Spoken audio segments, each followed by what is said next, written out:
Sangkut pula.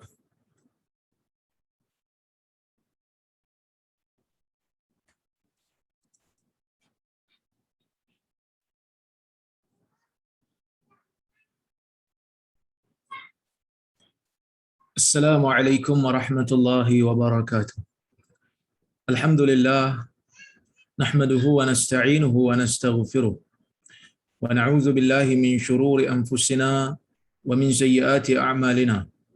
Man yahdihillahu fala mudilla lahu wa man yudlil fala hadiya lahu. Asyhadu an la ilaha illallah wahdahu la syarika lahu wa asyhadu anna Muhammadan 'abduhu wa rasuluh. Allahumma salli wa sallim ala Muhammad wa ala alihi wa sahbihi ajma'in. Ya ayyuhalladzina amanu taqullaha haqqa tuqatih wa la tamutunna illa wa antum muslimun. Ya ayyuhan nasu taqu rabbakumul ladzi khalaqakum min nafsin wahidah wa khalaqa minha zawjaha wa batha minhuma rijalan katsiran wa nisaa'a wattaqullaha alladzi tasaaluna bihi wal arham innallaha kana 'alaykum raqiba. Ya ayyuhalladzina amanu taqullaha wa qulu qawlan sadida yuslih lakum a'malakum wa yaghfir lakum dhunubakum wa man yuti'illaha wa rasulahu faqad faza fawzan 'azima. Fa inna asdaqal hadithi kitabullah wa khairal hadi hadi Muhammad wa syarral umuri muhdatsatuha wa kullu muhdatsatin bid'ah wa kullu bid'atin dalalah. Amma ba'd. Muslimin dan muslimat yang dirahmati oleh Allah Subhanahu wa taala sekalian, alhamdulillah, pada malam ini kita bersyukur kepada Allah Subhanahu wa taala kerana kita dapat dipertemukan dalam kuliah juzuk amma, tafsir juzuk amma, membaca kitab yang ditulis oleh Buya Hamka, dan kita masih lagi berada dalam surah At-Takwir. Kita mulakan hari ini insya-Allah dengan ayat yang ke-23. Allah Subhanahu wa taala berfirman, "Wa laqad ra'ahu bil ufuqil mubin wama huwa 'alal ghaibi bidhanin wama huwa biqauli syaitanir rajim fa aina tadhhabun in huwa illa dhikrun lil 'alamin liman syaa'a minkum ay yastaqim wama tasyaa'una illa ay yashaa Allahu rabbul 'alamin." Maksudnya, "Wa laqad ra'ahu bil ufuqil mubin," kata Allah, sesungguhnya Nabi Muhammad sallallahu alaihi wasallam telah melihat dia di ufuk yang nyata. Siapa dia yang dimaksudkan dalam ayat ni? Ulama tafsir mengatakan dia itu adalah Jibril. Kerana pada ayat sebelum ini Allah Subhanahu wa taala menceritakan tentang sifat-sifat Jibril yang telah pun kita baca. Yang mana Allah Subhanahu wa taala menyebutkan innahu laqaulu rasulin karim dzi quwwatin 'inda dzil 'arsyil makin muta'in thumma amin. Ya, jadi ayat ni Allah Subhanahu wa taala bercerita tentang Jibril. Yang mana kata Allah, sesungguhnya Jibril itu, sesungguhnya Al-Quran itu merupakan penyampaian yang disampaikan oleh Jibril, oleh seorang utusan yang mulia, iaitu Jibril alaihi salam, yang mempunyai kekuatan di sisi Arash, dan dia merupakan malaikat yang dipatuhi dan malaikat yang dipercayai. Maka Allah Taala sambung pada ayat yang ke-23, ya. Allah Taala kata walaqad ra'ahu bil ufuqil mubin. Yang mana ayat 22 Allah Taala kata wa ma sahibukum bimajnun. Wa ma sahibukum bimajnun, maknanya bukanlah dan tidaklah kawanmu itu seorang yang gila. Allah Taala menceritakan tentang Jibril dahulu, sifat-sifat Jibril, keadaan Jibril yang amanah dalam menyampaikan wahyu.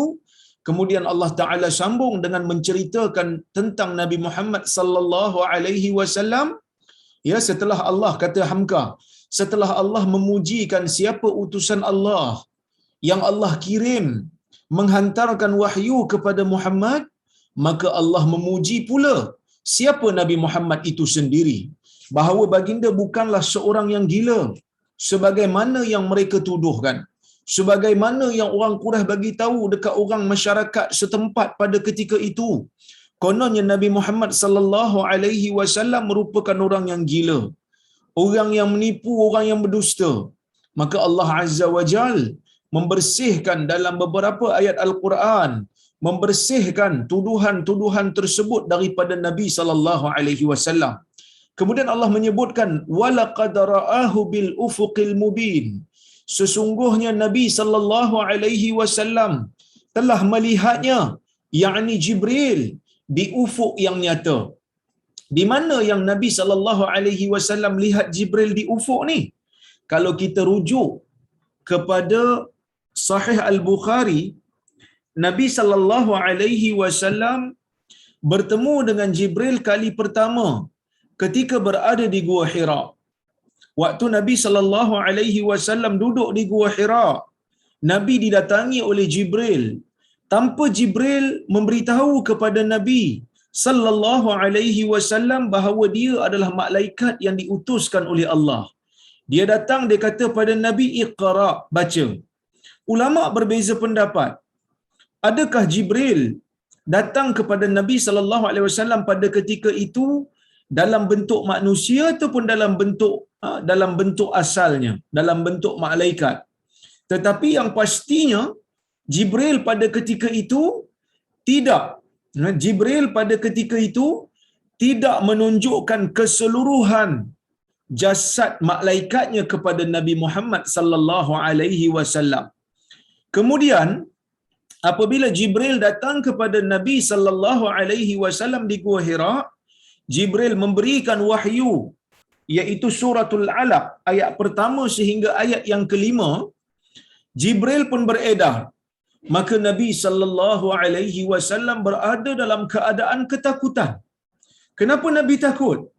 Kerana Nabi sallallahu alaihi wasallam dipeluk dengan pelukan yang kuat. Orang peluk Nabi ni betul-betul. Jibril ni peluk Nabi ni betul-betul, sungguh-sungguh. Fa akhadhani faghattani hatta balagha minni al-jahad thumma arsalani. Kata Nabi, bila dia suruh aku baca, aku bagi tahu kepada Jibril, aku bagi tahu kepada makhluk ni aku tak boleh baca. Aku bukanlah seorang yang membaca, kata Nabi.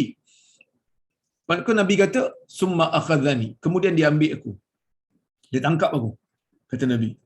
Faghattani, dia peluk aku, hatta balagha minni al-jahd, sehingga aku rasa penat. Summa arsalani, kemudian dia lepaskan aku. Faqala iqra, kemudian dia kata pada aku baca.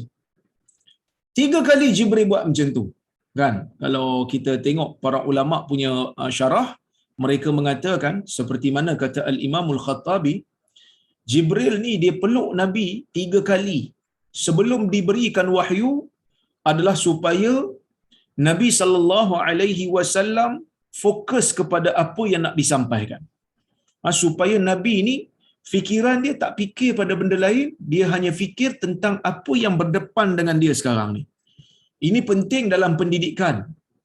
Anak murid yang nak belajar, supaya pembelajaran itu berkesan, mesti guru menjadikan anak murid fokus dengan pembelajaran. Fokus betul-betul. Ini juga ditunjukkan dalam hadis. Ketika mana Jibril datang nak mengajar para sahabat tentang iman, Islam dan ihsan. Yang mana kita semua tahu, Jibril datang dalam keadaan berpakaian lelaki yang sangat putih, rambut sangat hitam, bersih baju dia, hitam bersih rambut dia. Orang tengok Jibril, kan?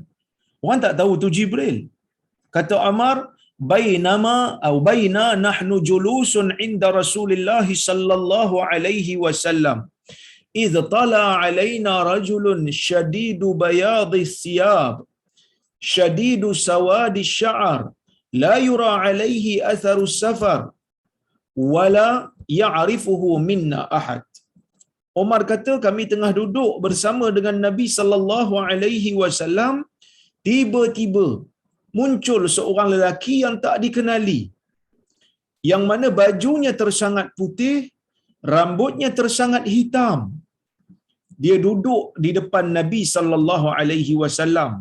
Yang mana kata Umar tidak terlihat pada bajunya itu kesan-kesan bermusafir.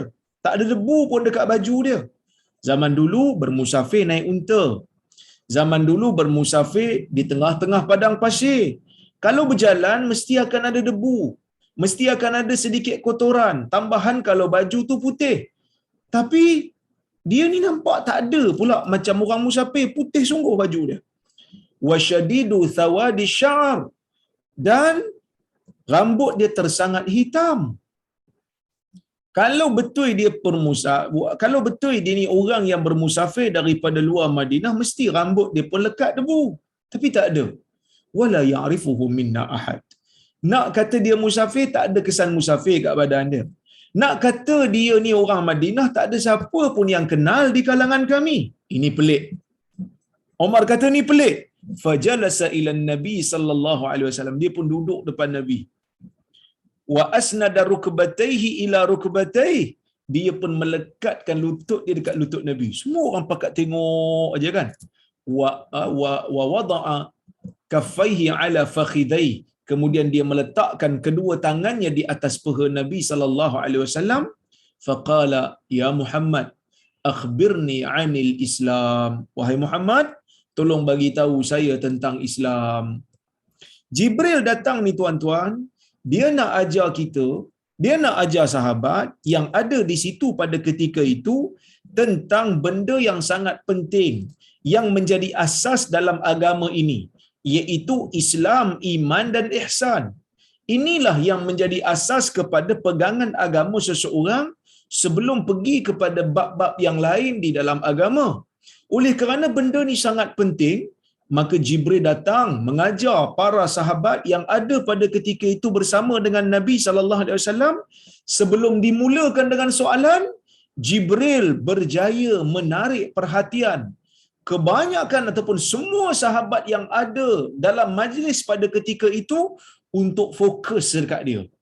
Ini satu pembelajaran yang sangat-sangat berjaya.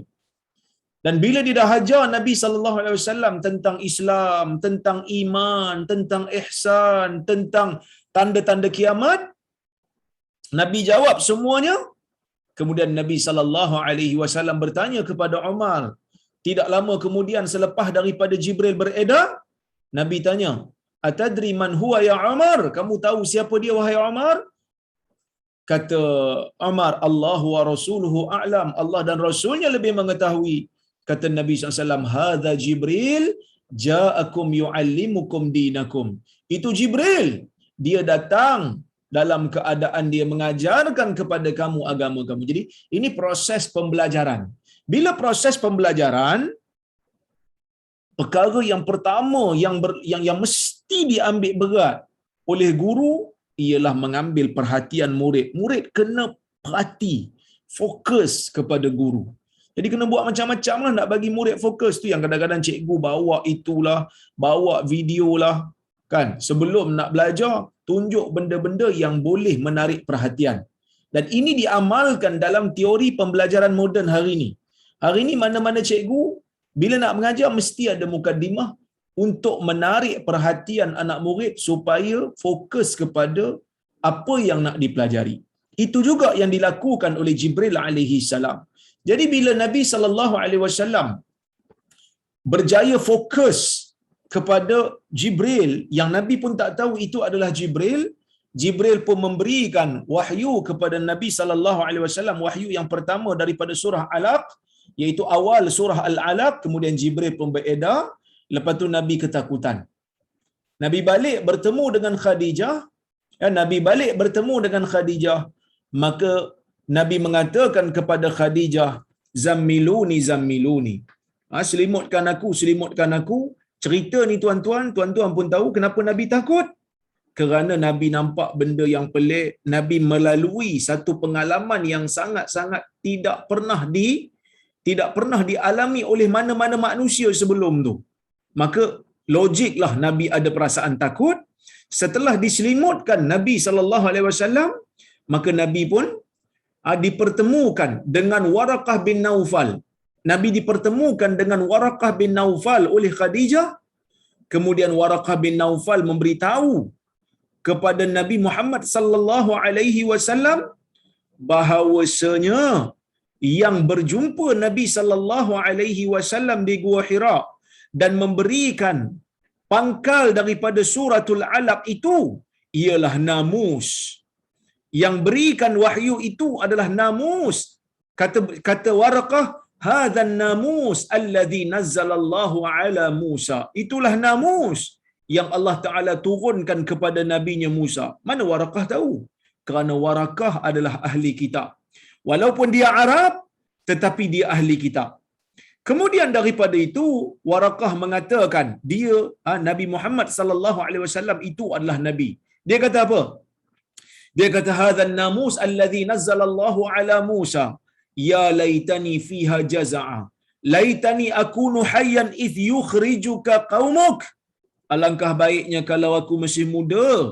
Alangkah baiknya kalau aku masih hidup. Jika kaum kau halau kau keluar daripada kampung halaman kau. Baru terima 5 ayat tuan-tuan. Waraqah dah boleh jangka. Satu hari nanti kata Waraqah, Nabi ni akan dihalau keluar daripada kampung halaman dia. Nabi ni akan dimusuhi. Bila disebut aja, laitani akunu hayyan idh yukhrijuka qaumuk.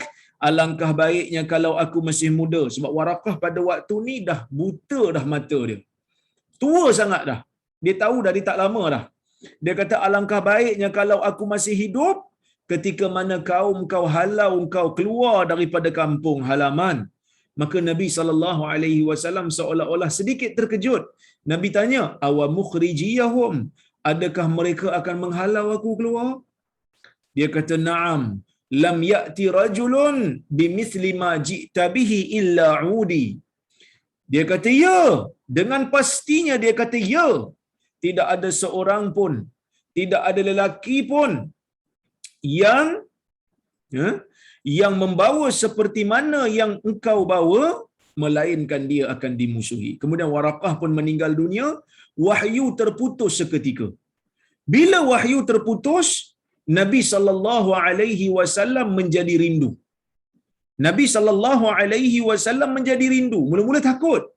Lepas tu setelah diberitahu kepada Nabi sallallahu alaihi wasallam bahawasanya dia telah menjadi rasul, maka Nabi pun bersedialah nak menunggu ataupun nak menerima wahyu yang lain.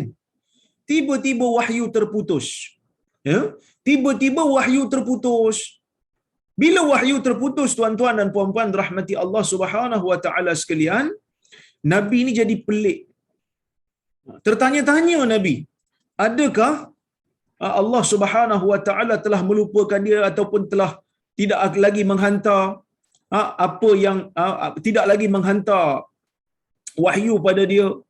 Maka perkara ini telah bertukar daripada perasaan takut bertukar kepada perasaan rindu. Nabi sallallahu alaihi wasallam selepas daripada itu, tuan-tuan dan puan-puan, didatangi pula setelah beberapa lama wahyu itu terputus, Nabi sallallahu alaihi wasallam didatangi dengan Jibril untuk kali yang kedua. Didatangi dengan Jibril untuk kali yang kedua bila mana Jibril datang kepada Nabi sallallahu alaihi wasallam. Dalam hadis riwayat Al-Imam Al-Bukhari diceritakan, Imam Bukhari bawakan hadis daripada Al-Imam Az-Zuhri daripada jalur Jabir bin Abdullah Al-Ansari, dia kata apa? Baina ana amshi idh sami'tu sawtan minas sama' farafa'tu basari fa idza al-malaku alladhi ja'ani bi Hira jalisun ala kursi baina as-sama'i wal ard faru'ibtu minhu faraja'tu faqultu zammiluni zammiluni fa anzalallahu ta'ala ya ayyuhal muddaththir qum fa anzir ila qawlihi war-rijza fahjur fahamiyal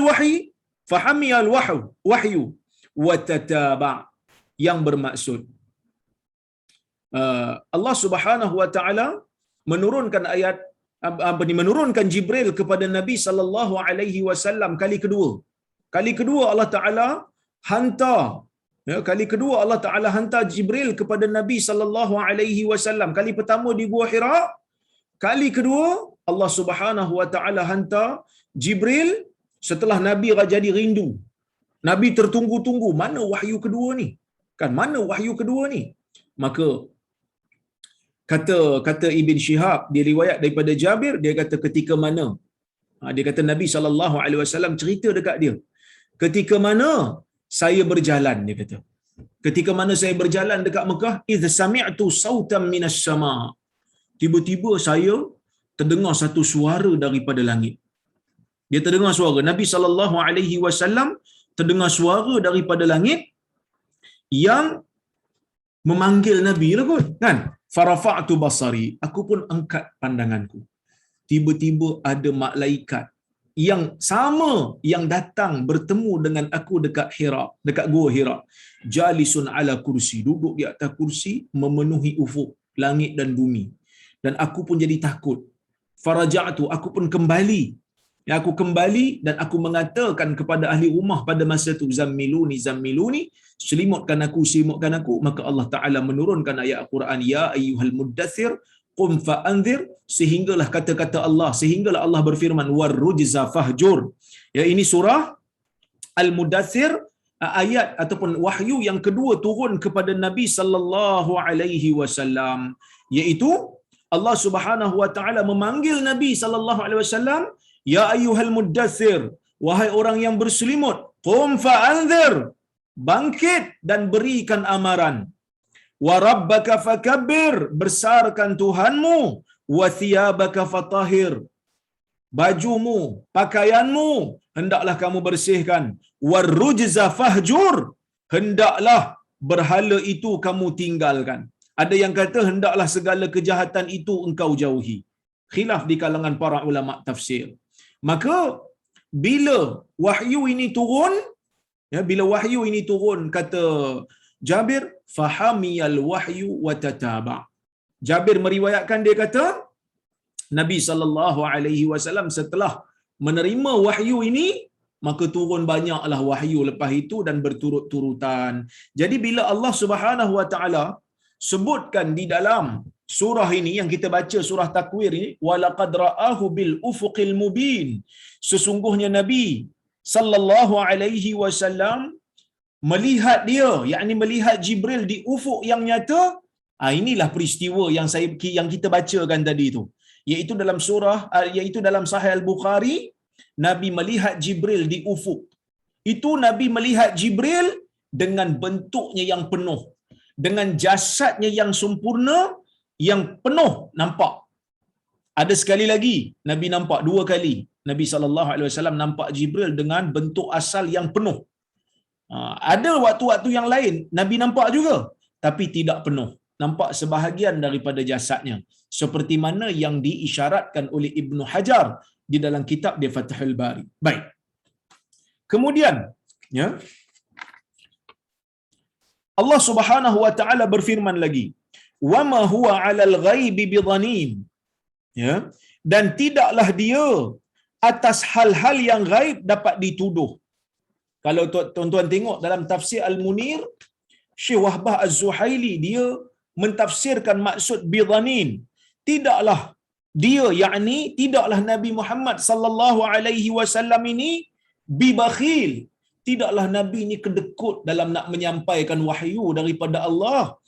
Wala huwa muqassir fit tabligh, tidak juga Nabi ni orang yang cuai di dalam menyampaikan wahyu daripada Allah Azza wa Jal.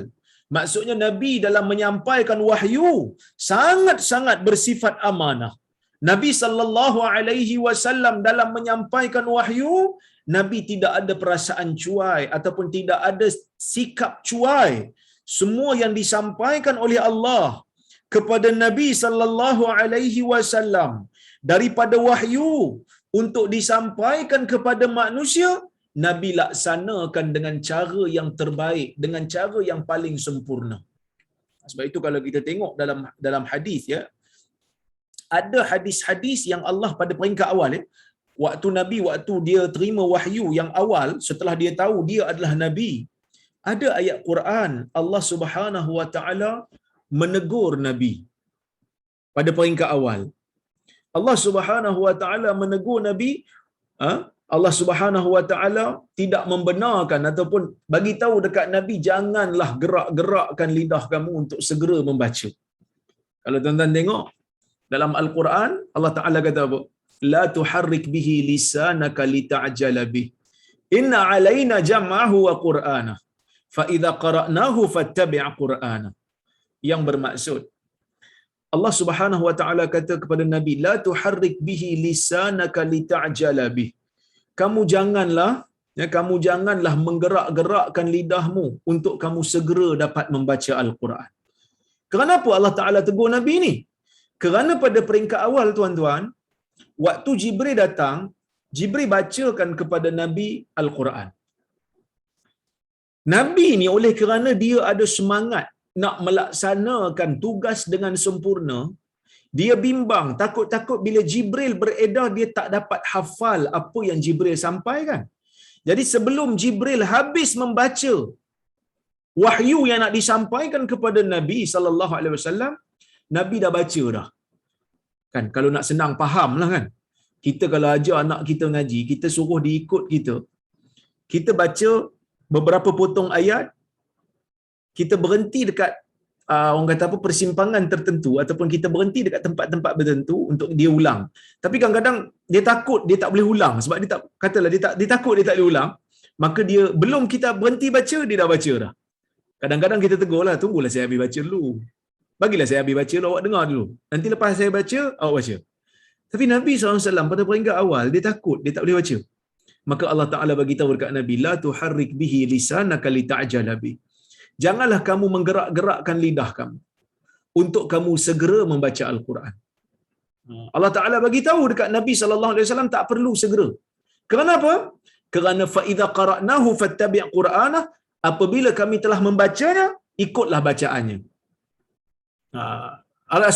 La tuharrik bihi lisanaka lita'jala bih, inna 'alaina jam'ahu wa Qur'anah. Kerana ke atas kamilah yang akan menjadikan Quran itu terkumpul di dada kamu dan kamu boleh membaca. Jangan risau. Kenapa Nabi jadi macam tu? Kerana Nabi ni orang yang bersungguh dalam nak melaksanakan tugas. Seperti mana yang Allah Subhanahu Wa Taala sebutkan di dalam ayat yang kita baca ni, wama huwa 'alal ghaibi bidhanin. Nabi Muhammad bukan seorang yang bakhil dalam menyampaikan maklumat yang datang daripada Allah. Nabi sallallahu alaihi wasallam bukan orang yang cuai dalam menyampaikan maklumat daripada Allah. Maka sebab itu Hamka mengatakan yang ghaib ialah khabar-khabar wahyu yang datang dari langit itu, dia kata.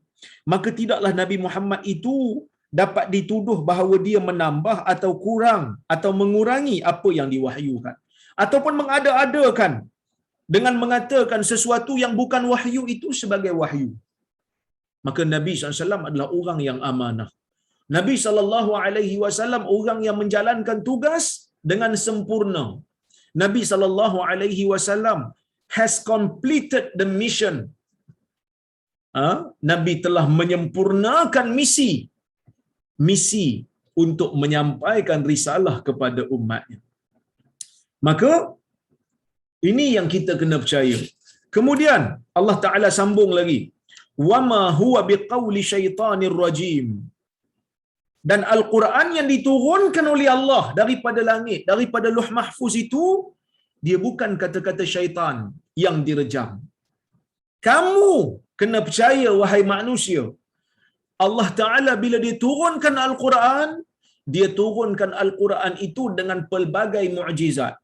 Mukjizat dari sudut linguistiknya, mukjizat dari sudut saintifiknya, mukjizat dari sudut persejarahannya.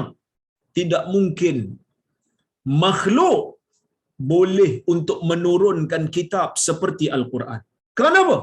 Kerana tidak ada satu kesilapan pun di dalam Al-Quran yang boleh dikenal pasti oleh manusia. Dan tidak ada satu pun ayat mahupun surah yang berjaya dicipta oleh manusia menyamai kualiti yang ada pada Al-Quran. Inilah keistimewaan Al-Quran yang Allah Taala bagi tahu dekat kita dalam ayat ni, wama huwa biqauli syaitanir rajim. Kata-kata Allah Azza wa Jal, firman Allah Azza wa Jal yang ada di dalam Al-Quran ini, dia bukan kata-kata syaitanir rajim. Dia bukan kata-kata Nabi Muhammad, rekaan Nabi Muhammad. Dia bukan rekaan Jibril. Kan? Logiklah juga lah kan. Kalau kita fikir dengan akal kita lah. Al-Quran ni, dia menjadikan ramai orang Arab ni terpersona dengan keindahan bahasa dia. Tuan-tuan, manusia lah secara umumnya, kalau dia berjaya buat satu benda yang orang jadi terpesona, adakah dia nak kata dia cipta? Kalau betul-betul dia cipta, ataupun dia nak kata, dah, ni bukan saya cipta, ni orang lain cipta. Sedangkan benda yang dia cipta tu memang hebat. Dah tentulah manusia akan claim dia buat. Kalau betul-betul dia buat. Kadang-kadang bukan dia buat pun dia claim dia punya. Curi kan, contohnya plagiat. Plagiarism kan. Zaman sekarang ni ramai orang plagiat. Ambil hasil karya orang, mengaku karya sendiri. Sedangkan bukan dia punya. Sebab apa? Sebab benda tu ada kualiti, maka masing-masing berebut. Kan?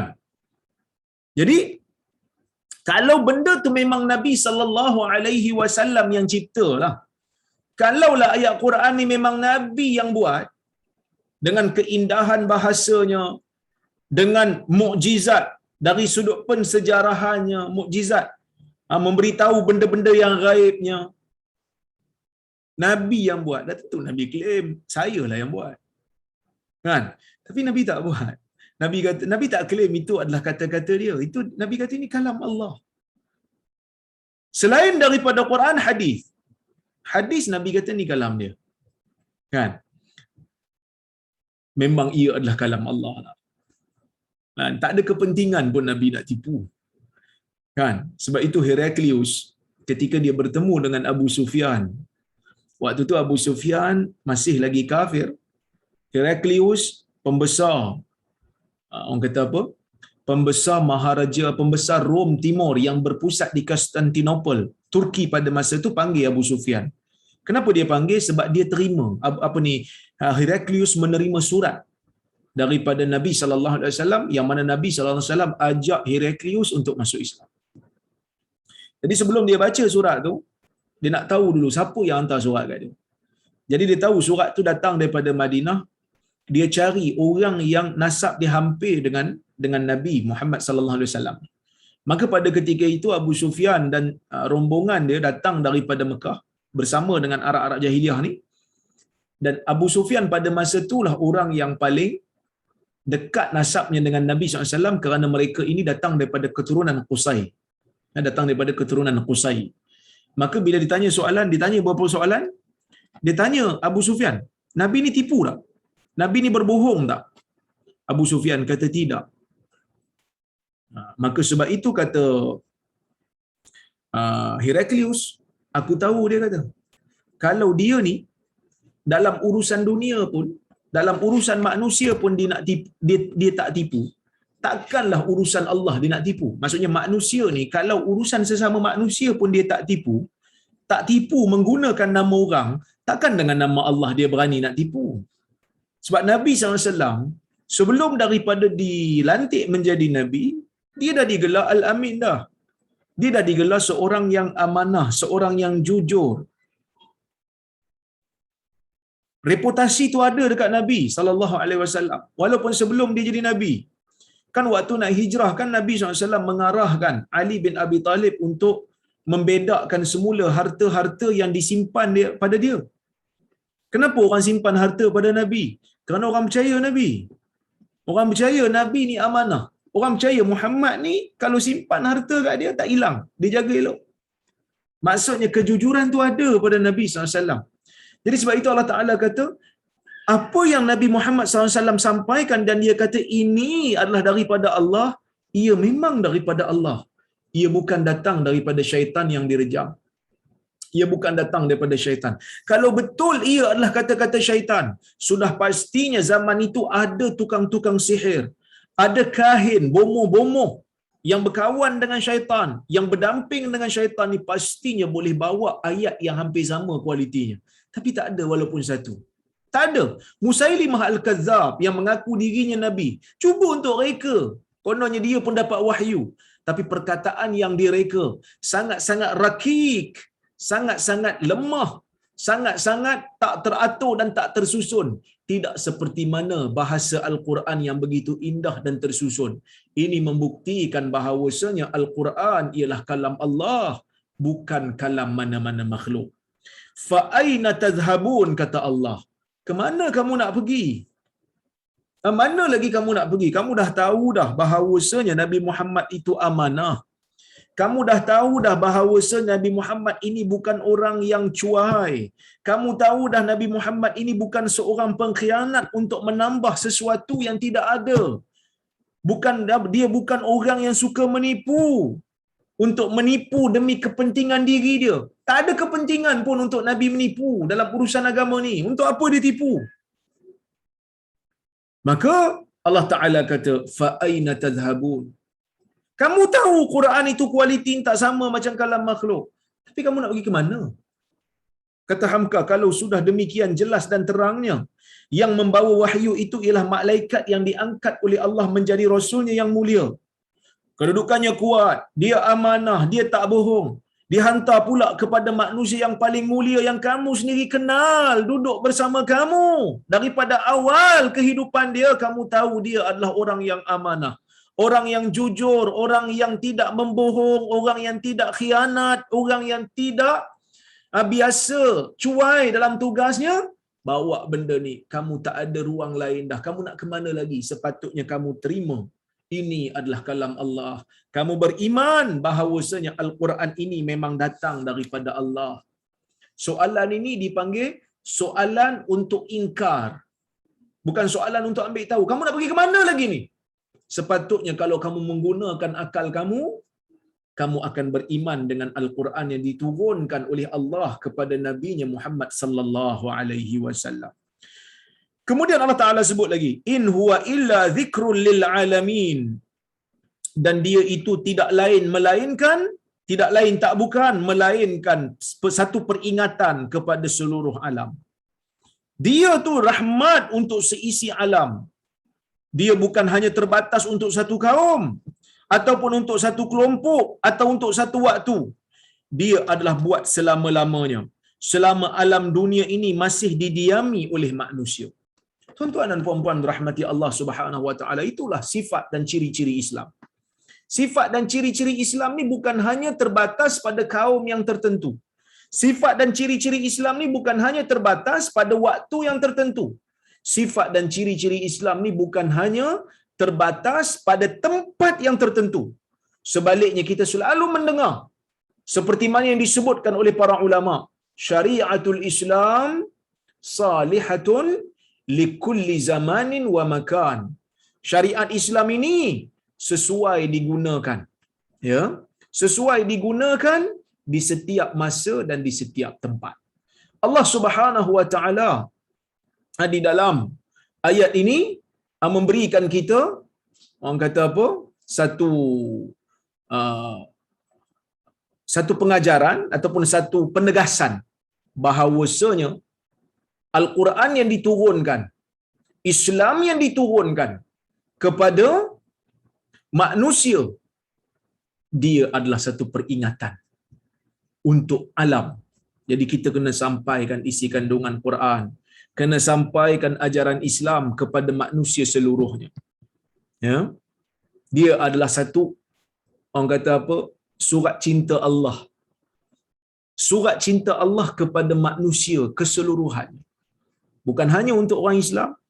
Al-Quran bila diturunkan, orang Islam mendapat hidayah. Orang yang bukan Islam mendapat perlindungan, kerana bila Islam menguasai sesebuah negara, bila Islam berjaya dimartabatkan sebagai agama yang tertinggi dalam sesebuah negara, Islam tidak akan membenarkan mana-mana orang dizalimi. Semua akan diberikan hak. Semua akan diberikan rahmat untuk duduk secara aman dan tidak diganggu. Walaupun orang kafir itu kita kata mereka tak benar dari sudut, orang kata apa, dari sudut agama mereka, Tetapi mereka tidak dipaksa untuk masuk ke dalam agama Islam secara paksa, tak. Mereka dibiarkan untuk beramal dengan ajaran agama mereka. Dalam dunia, mereka dilindungi. Di akhirat, Allah Ta'ala akan azab mereka jika mereka mati di dalam kekufuran. Baik. Iliman sya'a minkum ayyastaqim. Dia adalah peringatan untuk seluruh alam. Tapi untuk siapa? Liman sya'a minkum ayyastaqim, iaitu untuk siapa-siapa di antara kamu yang ingin berlaku lurus. Ya. Untuk berlaku lurus. Maksudnya apa? Maksudnya ada manusia dengar Al-Quran menjadi orang baik. Ada manusia dengar Al-Quran tak jadi apa. Ada manusia dengar Al-Quran, ya, salah guna ayat Quran untuk kepentingan dunia dia. Sebab itu kita kena hati-hati. Yang menjadi peringatan ni, Quran boleh jadi peringatan ni untuk siapa? Untuk orang yang betul-betul nak berlaku lurus pada diri dia. Allah Ta'ala bagi tahu dah siap-siap. Kita baca Quran, kita nak cari hidayah daripada Quran. Kita baca Quran, kita nak supaya Al-Quran memberikan kita pengajaran yang berguna untuk kehidupan kita. Bukan kita mempergunakan Quran untuk orang kata apa, kepentingan dunia kita. Bukan. Jadi sebab itu Allah Ta'ala kata dia tu peringatan, Quran untuk peringatan bagi sekalian alam. Ya? Liman sya'a minkum ayyastaqim. Tapi untuk orang yang betul-betul nak berlaku lurus akan jadi peringatan. Dia akan jadi orang yang sentiasa mengambil manfaat daripada Al-Quran. Adakah orang yang baca Quran tetapi dia sesat? Ada. Khawarij umpamanya baca Quran.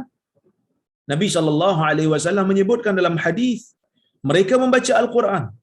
Yaqra'un Al-Quran. Mereka membaca Al-Quran. La yujawizuna taraqiyahum.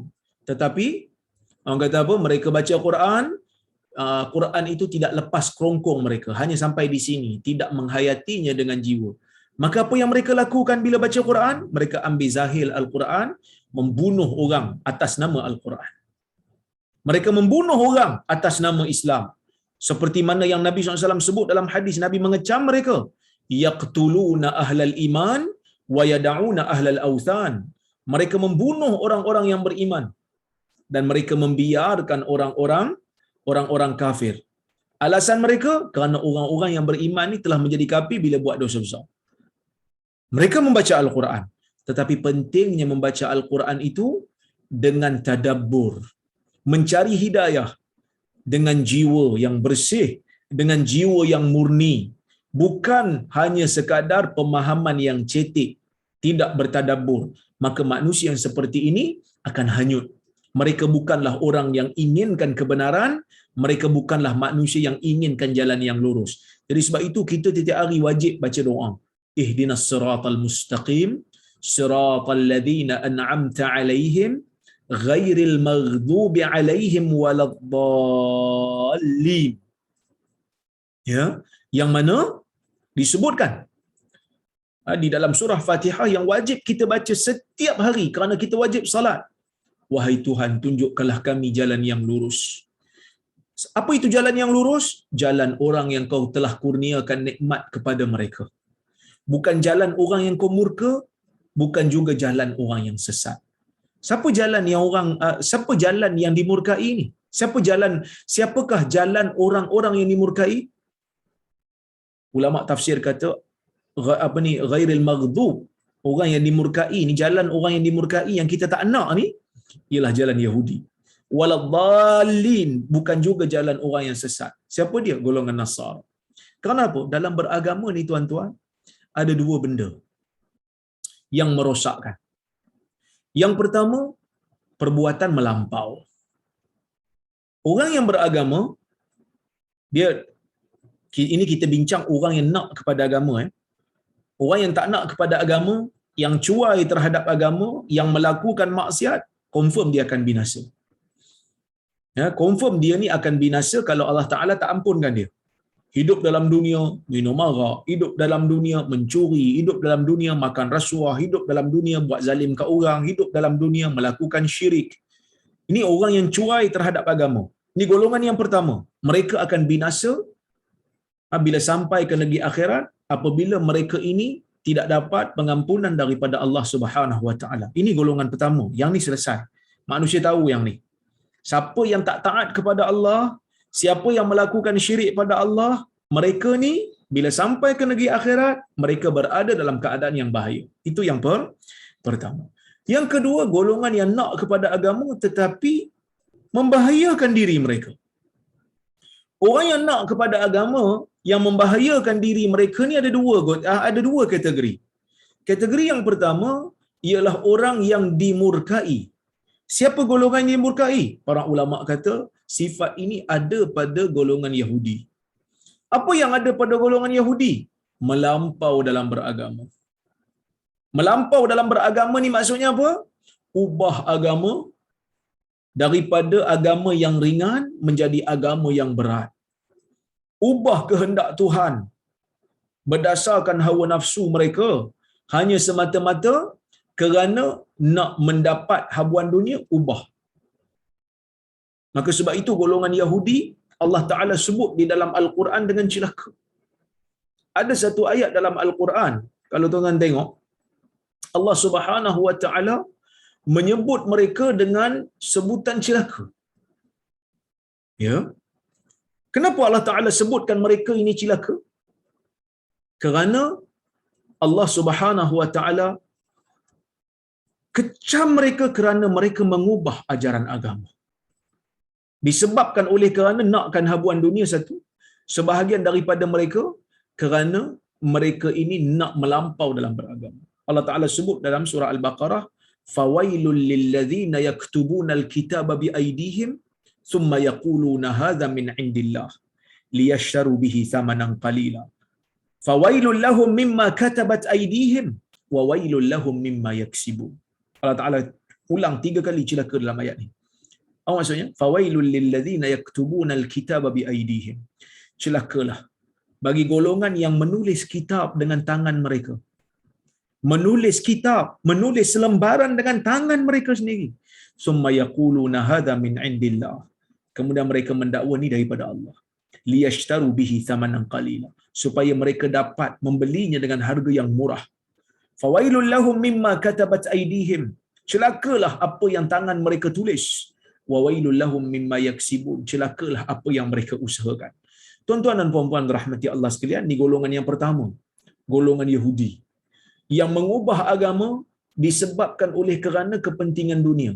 Sebahagian daripada mereka ya mengubah agama disebabkan oleh kerana kemelampauan mereka dalam beragama. Itu yang pertama. Yang membahayakan diri orang yang nak beragama ni, pertama sifat melampau. Sama ada melampau tu disebabkan oleh kerana nakkan habuan dunia ataupun kerana memang dia orang rasa tak cukup dengan apa yang Allah Azza wa Jalla telah syariatkan bagi dia orang. Ini bahaya.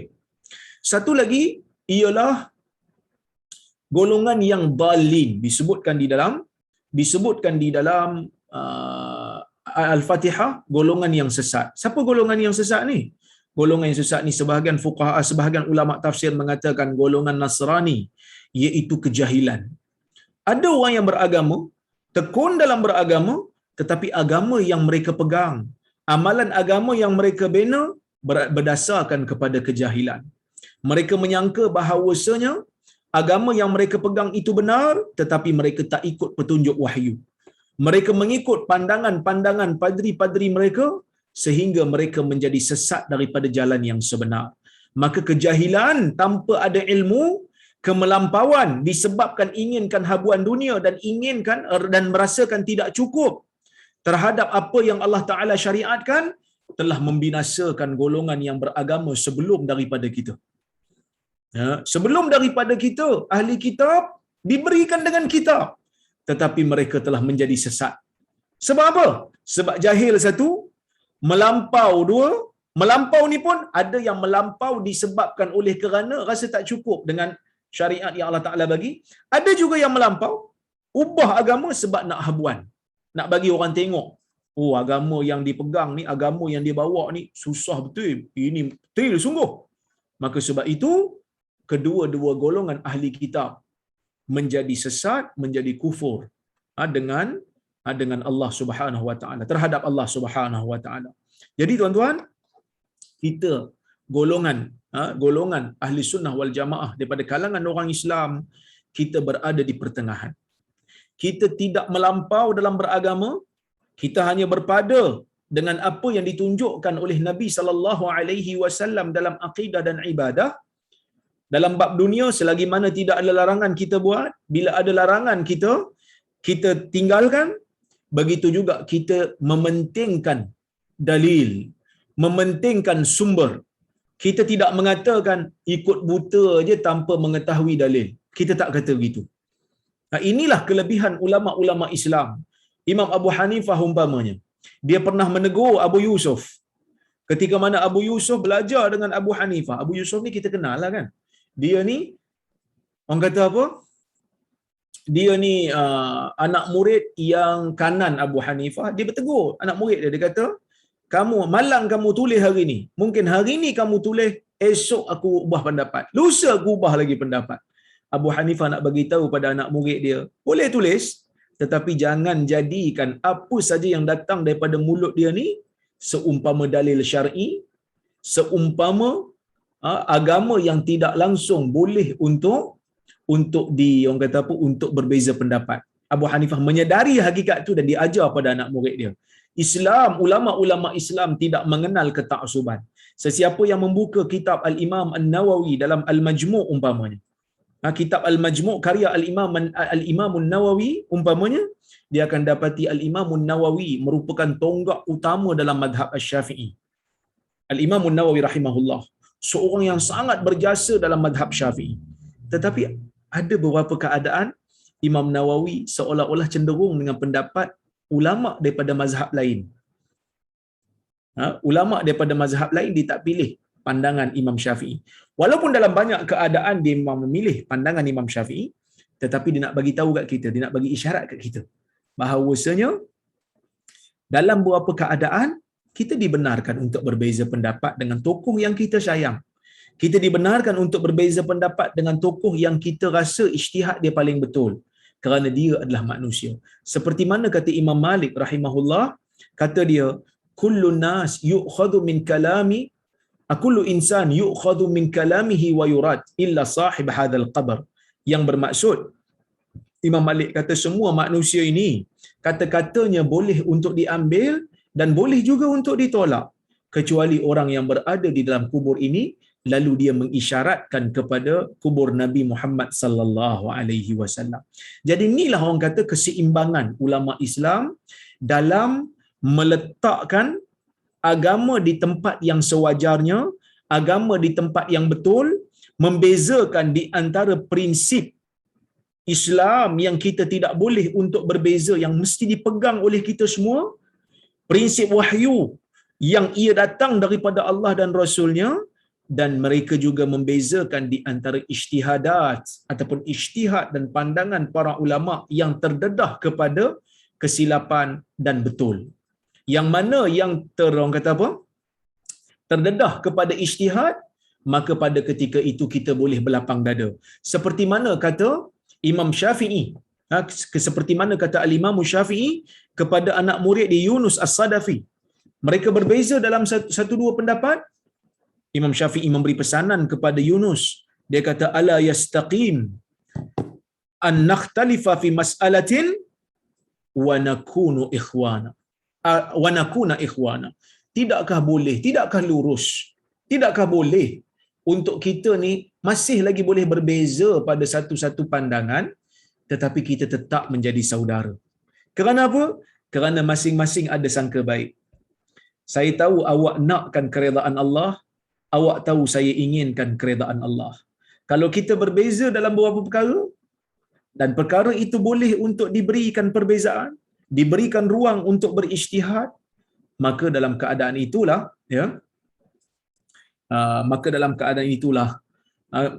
para ulama Islam berijtihad mencari kebenaran, tetapi tidak menyesatkan mana-mana pihak yang berbeza dengan mereka, selagi mana mereka kata apa, mempunyai hujah masing-masing dalam perkara yang dibenarkan untuk kita berbeza pendapat. Baik. Kemudian Allah Subhanahu wa taala sebut lagi. Allah Taala kata, "Wa ma tasyauna illa an yasha Allahu rabbul alamin." Tetapi tidaklah kamu akan mahu kecuali jika dikehendaki oleh Allah, Tuhan yang menguasai sekalian alam. Maksudnya di akhir ayat ni, di akhir surah ni, maafkan saya, di akhir surah ni Allah Subhanahu wa taala tutup surah ni dengan bagi tahu apa saja yang kita inginkan di dalam dunia ini tidak akan berlaku melainkan mesti dengan keizinan daripada Allah Subhanahu wa taala. Sebab itu Hamka sebut, dia kata, sebab itu maka langkah pertama yang hendaknya kamu tempuh ialah menembus tabir-tabir hawa nafsu yang menghambat antara dirimu dengan Allah. Kalau tabir hawa nafsu itu telah lama membelenggu diri itu, sudah dapat direnggutkan sendiri dari diri, akan hilanglah batas hati dengan Allah. Dan bila mana batas hati itu telah hilang, Tuhan Allah sendirilah yang akan memimpin kita menuju kepada yang Dia redai. Maksudnya Allah Subhanahu wa taala bagi tahu kat kita, tidak ada sesuatu pun yang dapat memberikan kehendak apabila Allah Taala tidak izinkan. Semua yang berlaku di atas muka dunia ni dengan izin Allah semata-mata. Jadi kita berusaha untuk menjadikan diri kita ni hamba yang baik, menjadikan diri kita ni hamba yang taat, menjadikan diri kita ni sentiasa mengharapkan panduan dan dorongan daripada Allah Subhanahu wa taala. Jadi kesimpulan, orang kata apa, daripada ayat ke-23 yang kita baca sehingga ayat yang ke-29 ni, saya boleh katakan, ya, saya boleh katakan bahawasanya kita boleh rangkumkan beberapa poin yang utama. Yang mana yang pertama, ayat-ayat daripada 23 sehingga 29, Allah Subhanahu wa taala menekankan tentang konsep amanah Nabi sallallahu alaihi wasallam. Nabi sallallahu alaihi wasallam ialah nabi yang amanah, nabi yang tidak khianat, nabi yang telah menyampaikan segala yang perlu untuk umat dia tahu. Tidak cuai nabi ni, tidak bakhil dan tidak khianat, tidak menambah apa-apa yang tidak ada di dalam wahyu dan tidak mengurangkan walaupun sedikit. Ni benda yang kita kena yakini. Nabi Muhammad sallallahu alaihi wasallam wafat dalam keadaan baginda telah menyelesaikan segala tugas yang telah diamanahkan oleh Allah kepada baginda. Ya, Nabi sallallahu alaihi wasallam apabila wafat, semua tugas-tugas Nabi telah selesai. Ya, sebab itu bila turun saja ayat al-yawma akmaltu lakum dinakum wa atmamtu alaikum ni'mati wa raditu lakumul Islam madina. Hari ini telah aku sempurnakan bagi kamu agama kamu dan telah aku sempurnakan kepada kamu nikmatku dan aku redha Islam sebagai agamamu. Turun je ayat ni bagi tahu kepada kita, isyarat kepada kita dengan isyarat yang sangat-sangat jelas bahawasanya, ya, bahawasanya kita kena akui Nabi Muhammad sallallahu alaihi wasallam telah menyempurnakan penyampaian agama kepada umatnya. Semuanya telah dirakam. Jadi sebab itu para ulama memerangi golongan yang menyebarkan hadis palsu. Kan? Para ulama dia perang dengan orang yang menyebarkan hadis palsu. Mereka membantras, betul-betul bantras. Sebahagian mereka buat label, bahkan yang keras. Kalau mereka melihat pemalsu-pemalsu hadis ini banyak sangat memalsukan hadis, mereka akan berikan gelaran yang sangat dahsyat seperti Dajjal, Kazzabun Khabith. Dajjal ni maksud Dajjal, kaki bohong. Kazzabun Khabith, pendusta yang jijik. Kan? Jadi kalau orang tengok bahasa-bahasa imam hadis zaman dulu ni, kritik pemalsu hadis, kita tengok ustaz-ustaz belajar hadis zaman ni, bahasa dia tak keras lah. Kan? Kita tegur sikit lah, kan. Kalau kita tengok macam mana ulama dulu tegur dan kecam pemalsu hadis, kita akan dapati mereka sangat tegas. Mereka sangat tegas. Kazzab wallah, mereka kata, pembohong demi Allah. Kan? Kenapa? Kerana orang yang memalsukan hadis dan menyebarkan dengan alasan untuk kata saya sebarkan ni bukan apa, saya sebarkan ni sebab nak ajak orang buat benda baik. Ini yang pernah berlaku zaman dulu. Maisarah bin Abdul Rabbih, seorang pemalsu hadis. Dia memalsukan hadis Bila orang tanya kenapa, dia kata wada'tuha uraghibun nasa fiha. Aku memalsukan hadis supaya aku galakkan orang buat benda-benda yang bagus, dia kata. Ajak orang beribadat. Sama juga macam Nuh Al-Jami', Nuh bin Abi Maryam, memalsukan hadis hanya semata-mata nak suruh orang beribadat. Tapi dia tak sedar. Seperti mana kata Syekh Al-Qaradawi di dalam kitab dia Kaifa Nata'amal Ma'as Sunnah An-Nabawiyah, dia kata apa? Dia kata orang yang memalsukan hadis dan menganggap ia adalah sesuatu yang baik, menipu untuk kepentingan Islam, sebenarnya dia telah menganggap Nabi Muhammad sallallahu alaihi wasallam telah mengkhianati risalah. Dia telah menganggap bahawasanya Nabi sallallahu alaihi wasallam tak amanah. Seolah-olah macam ni nak kata pada Nabi sallallahu alaihi wasallam, ya Rasulullah,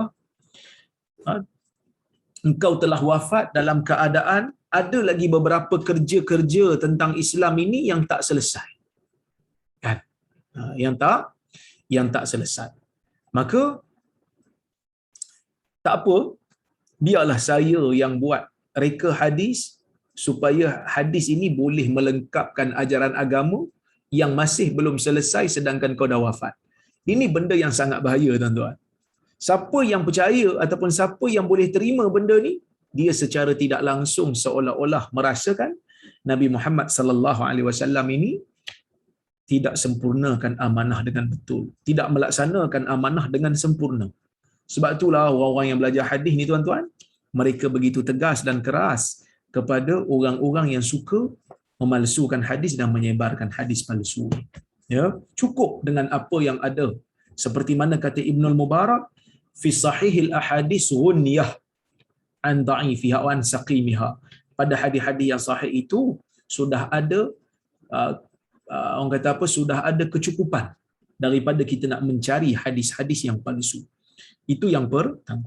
Yang kedua, tuan-tuan dan puan-puan rahmati Allah sekalian, bila Allah Taala meletakkan bahawasanya, meletakkan ketetapan Nabi bersifat amanah, Nabi tidak khianat, Nabi tidak culas, Nabi tidak cuai, begitu jugalah orang yang ingin menjadi pewaris Nabi sallallahu alaihi wasallam yang membawa risalah, yang membawa ajaran agama. Dalam dunia ni ada orang-orang yang Allah Taala jadikan kecenderungan dia minat untuk belajar agama. Saya umpamanya minat belajar agama. Kan? Belajar benda lain saya tak minat.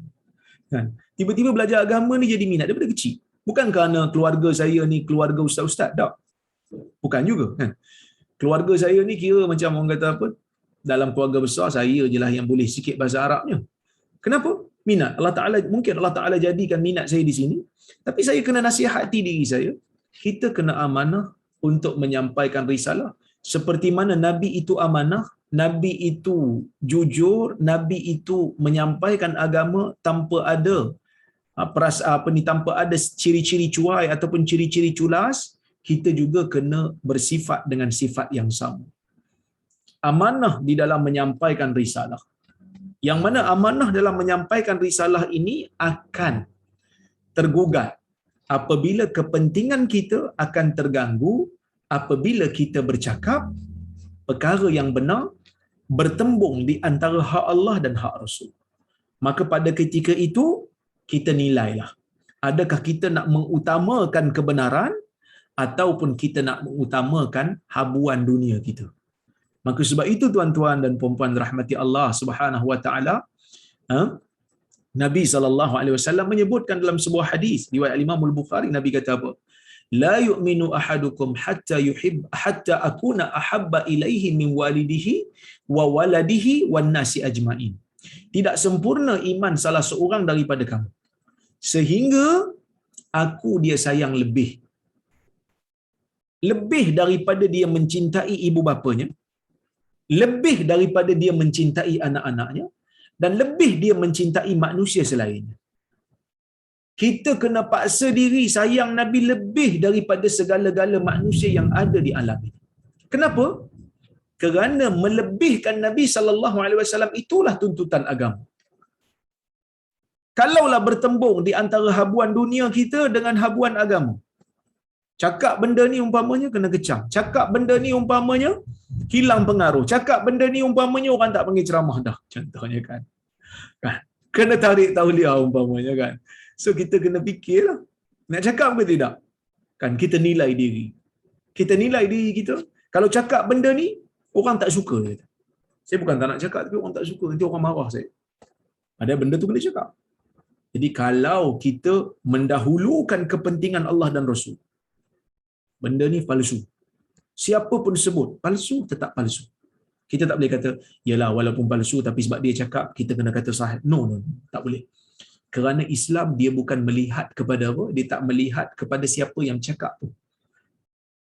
Dia melihat kepada fakta. Dia melihat kepada fakta. Betul ke tak benda ni daripada agama?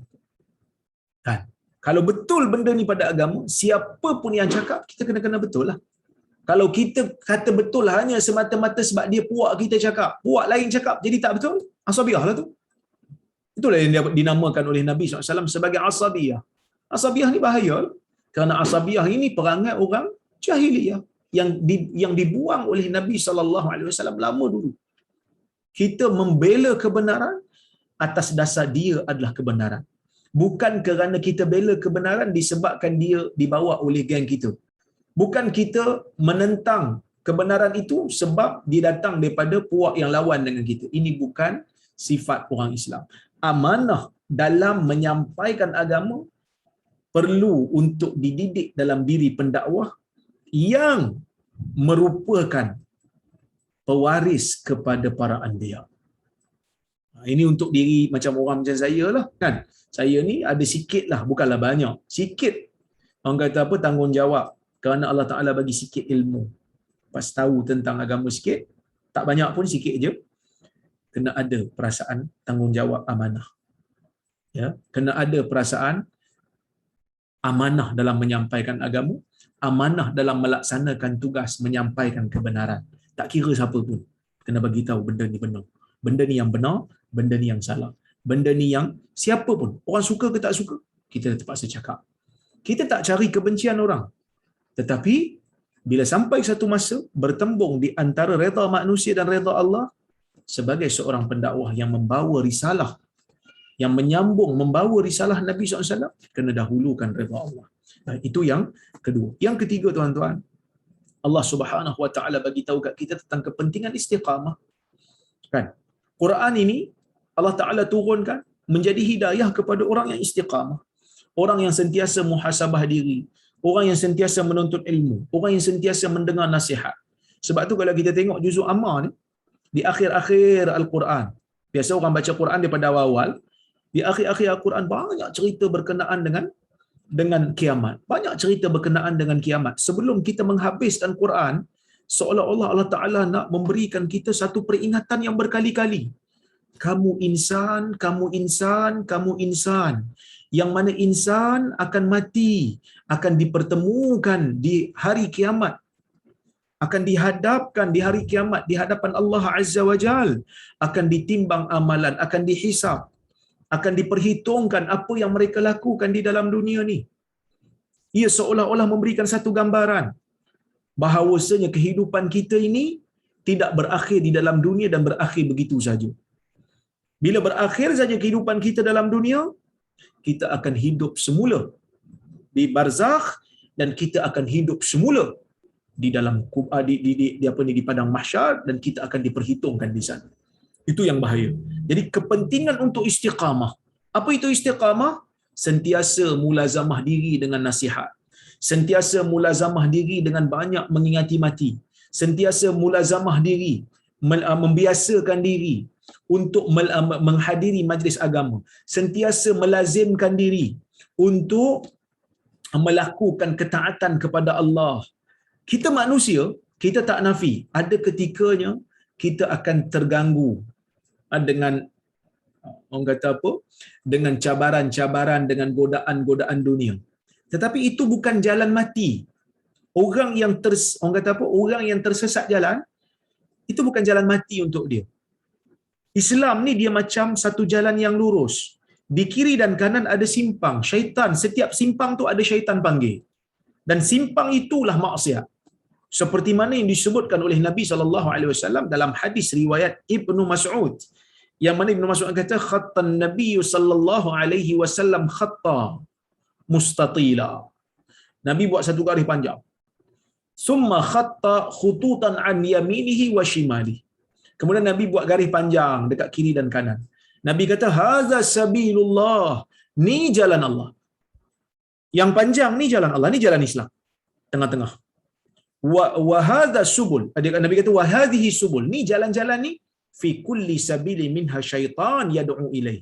Setiap jalan-jalan simpang-simpang ni ada syaitan yang panggil. Kita manusia, kita berada di jalan yang lurus. Bila kita beriman, kita berpegang dengan orang kata apa? Dengan tauhid, kita berada di jalan yang lurus. Pegang syariat Muhammad sallallahu alaihi wasallam, kita berada di jalan yang lurus. Tapi kadang-kadang kita terbabas. Kita termasuk simpang. Syaitan panggil kita termasuk simpang. Syaitan panggil kita, kita masuk simpang. Adakah bila kita masuk simpang maksudnya tak ada ruang untuk U-turn? Tak. Islam punya highway kalau masuk simpang, anytime boleh U-turn. Kadang-kadang duduk di KL, kan? Kadang-kadang duduk di Kuala Lumpur ni, silap masuk simpang, nak U-turn jauh. Sampai kena bayar tol. Itu highway manusia. Kan? Kadang-kadang kan? Saya dulu masa duduk Kuala Lumpur macam tu. Silap masuk simpang, nak U-turn tak jumpa, masuk tol. Kena bayar tol pula dah. Kan? Okay. Tapi highway Islam, anytime you can make a U-turn. Awak boleh buat U-turn. Di mana sahaja. Buat U-turn, buat U-turn. U-turn tu maksud taubat lah. Bila-bila masa boleh buat taubat. Di mana saja boleh buat taubat. Apa saja keadaan boleh buat taubat. Taubat di dalam Islam selagi mana matahari tidak terbit daripada barat, taubat itu diterima oleh Allah jika sesuai dengan rukun dan syaratnya. So kita kena istiqamah. So cara nak istiqamah macam mana? Lazimi ilmu, tambahkan ilmu yang benar, cari guru yang baik, cari teman yang baik, banyak ingatkan mati, dan juga orang kata apa, melazimi amal-amal saleh daripada yang diajarkan oleh Nabi sallallahu alaihi wasallam, dan sampaikan ilmu yang kita ada kepada orang lain. Moga-moga kita juga mendapat pahala bila orang tu dapat ilmu daripada kita. Baik.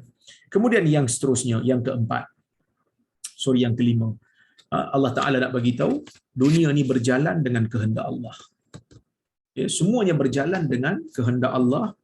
Allah Taala izin baru berlaku. Allah Taala tak izin maka ia tak berlaku.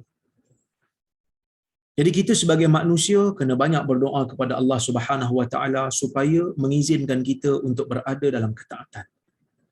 Ya. Supaya Allah Taala tidak sesatkan kita, supaya Allah Taala tidak jadikan kita hamba dia yang tersesat jalan-jalan.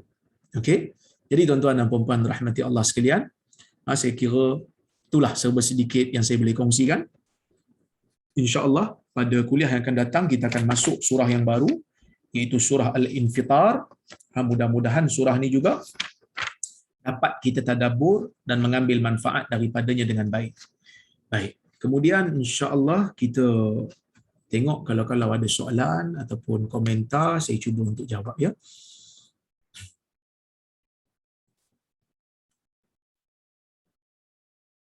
Salman kata tak fokus buat kerja sekolah, dia kata fokus ceramah. Terbaik doktor.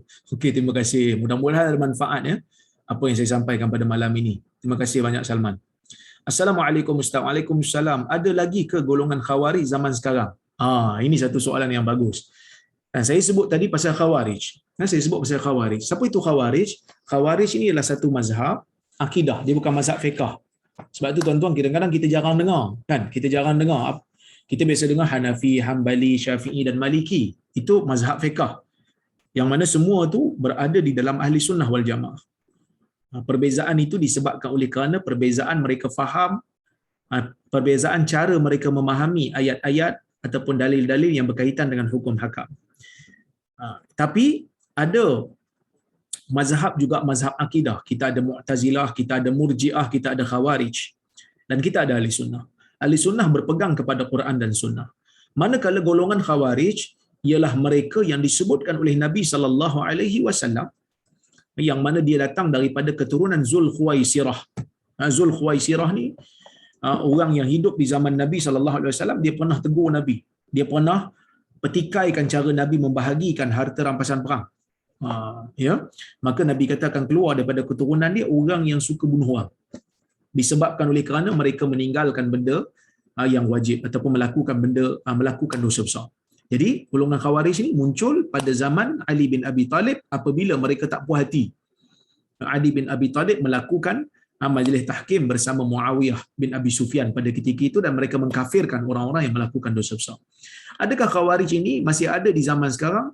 Saya katakan golongan ini setiap masa ada. Walaupun mereka tidak menamakan diri mereka sebagai Khawarij, tetapi pemikiran Khawarij itu ada. Iaitu siapa yang suka mengkafirkan orang walaupun tanpa bukti yang kukuh, walaupun hanya dengan sekecil-kecil perkara. Sedangkan benda tu tak perlu untuk dikafirkan pun. Jadi pemikiran Khawarij tu ada pada dia. Ya. Suka duk kafirkan orang. Sedangkan para ulama menyebutkan nak kafirkan orang ni dia mesti tegakkan hujah dulu. Panggil orang tu dulu, berhujah dengan dia dulu. Hilangkan kejahilan dulu. Kalau dia jahil, kita kena bagi tahu dia dulu. Awak tak tahu benda ni, awak kena tahu ni. Perkataan yang awak sebut boleh menjerumuskan awak ke lembah kufur. Ataupun dia sebut mungkin dipaksa umpamanya. Kita kena tengok betul ke dia sebut dalam keadaan rela. Ataupun mungkin dia lupa. Waras ke tidak, mungkin akal dia hilang dah pada masa tu, dia gila dah. Maka semua ini perlu untuk diambil sebagai orang kata apa, untuk kita kena take consideration, take into consideration benda-benda ni sebelum kita menghukumkan orang sebagai kafir. Setelah kita pastikan semua halangan-halangan ni tak ada halangan pun, memang dia tahu benda ni boleh mengkafirkan dia, memang dia waras, memang dia sedar implikasinya, tapi dia tetap sebut, maka dia barulah boleh kita hukumkan dia sebagai kafir. Itu pun kalau betul lah benda tu boleh mengkafirkan. Tapi kalau benda tu tidak mengkafirkan, umpamanya orang yang orang kata apa, meninggalkan salat dalam keadaan dia tahu salat tu wajib, maka majoriti ulama kata still dia tak kafir lagi, dia hanya fasik. Berbeza dengan satu pandangan dalam mazhab Hanbali, wallahu a'lam. Baik.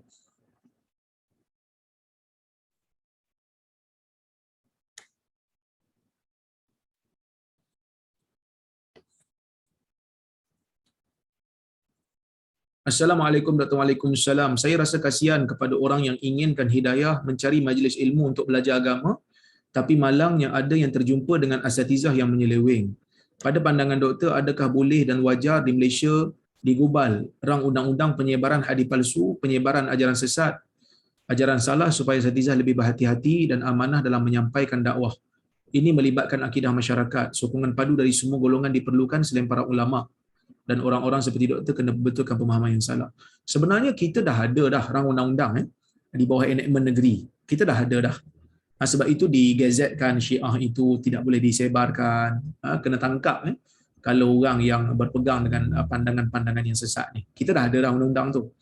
Tapi untuk hadis palsu ni belum ada lagi ditangkap. Zaman dulu ada ulama-ulama yang mencadangkan agar pemerintah melakukan takzir kepada orang yang menyebarkan hadis palsu. Ibn Hajar Haytami ada memberikan cadangan supaya diberikan takzir kepada khatib-khatib yang membaca khutbah menyebarkan hadis palsu di atas mimbar pada zaman dia. Cuma pada zaman ni mungkin agak sedikit sukar, tetapi kita kena budayakan. Budaya apa? Budaya semak sebelum sebar. Itu yang kami orang-orang yang belajar hadis ni kempen. Ada satu usaha yang dibuat, semakhadis.com. Ini juga tuan-tuan boleh semak hadis-hadis yang tersebar dalam masyarakat, boleh download apps di Play Store, semakhadis.com, ataupun laman web semakhadis.com. Di sana ada hadis-hadis yang dhaif dan palsu diletakkan di sana, jadi kita boleh jadikan sebagai panduan. Baik. Assalamualaikum Dr. Waalaikumsalam. Apakah mereka yang mati dalam keadaan saleh sekarang sedang berada dalam kenikmatan di alam barzah? Baik, begini. Tuan-tuan dan puan rahmati Allah sekalian, kita sebagai orang yang beriman, kita percaya kepada wujudnya nikmat dan azab di alam barzakh. Ini datang dalam dalil yang mutawatir, dalam hadis yang mutawatir. Nabi SAW menyuruh kita untuk berlindung kepada Allah, minta perlindungan kepada Allah Subhanahu Wa Taala daripada azab kubur. Menunjukkan azab kubur tu ada, kenikmatan dalam kubur tu pun ada. Sebab itu dalam doa waktu kita, orang kata apa, kita doakan mayat, di antara doanya, waj'al qabrahu raudatan min riyadil jannah wala taj'al qabrahu hufratan min hufarin niran. Kita doa supaya jadikan kubur itu salah satu daripada taman-taman syurga, dan jangan jadikan kubur itu jangan jadikan kubur orang yang kita sedang salat jenazah dia ni sebagai satu lubang daripada lubang neraka. Maksudnya pertimbangan azab dan nikmat ada di dalam kubur. Jadi orang yang saleh memang akan berada dalam keadaan nikmat di dalam kubur dia, bahkan berkemungkinan orang kata apa? Orang kata dia diluaskan kuburnya, bukan berkemungkinan diluaskan seperti mana yang disebut di dalam hadis. Di dalam hadis Musnad Ahmad disebut diluaskan kuburnya, diberikan kenikmatan, diperlihatkan tempatnya di dalam syurga. Ini orang-orang yang saleh. Tapi orang-orang yang jahat, orang-orang yang banyak buat maksiat, dia akan diazab di dalam kubur, akan dijadikan, diperlihatkan kepada dia, ya, neraka yang dia akan masuk di hari akhirat nanti, dan akan dipukul oleh malaikat Munkar dan Nakir, dan akan disempitkan kubur sehingga orang kata apa, bertemu tulang rusuknya. Jadi kubur merupakan tempat nikmat dan tempat azab bagi manusia. Jadi sebab itu kita disuruh untuk berlindung kepada Allah daripada azab kubur. Wallahu taala alam. Jadi saya rasa cukuplah sekadar tu untuk malam ini. Saya ucapkan terima kasih kepada tim Tafakuh Fiddin, Datin Alia, Hajah Ili dan kawan-kawannya yang kata apa, tidak jemu-jemu menganjurkan majlis kuliah di hujung-hujung minggu dan di tengah-tengah minggu. Mudah-mudahan usaha kalian diberikan ganjaran oleh Allah Subhanahu Wa Taala. Jadi saya ucapkan terima kasih juga kepada tuan-tuan dan puan-puan yang hadir pada malam ini. Mudah-mudahan apa yang saya sampaikan pada malam ini memberikan sedikit manfaat ilmu untuk kita bersama. Sentiasa doakan saya supaya berada dalam keberkatan oleh Allah Subhanahu Wa Taala. Saya berhenti dulu, aku qauli hadza wa astaghfirullahal azim li wa lakum. Wassalamualaikum warahmatullahi wabarakatuh. Jazakallah doktor. Terima kasih doktor. Jazakallah khair. Dokter, semoga sentiasa dalam rahmat Allah.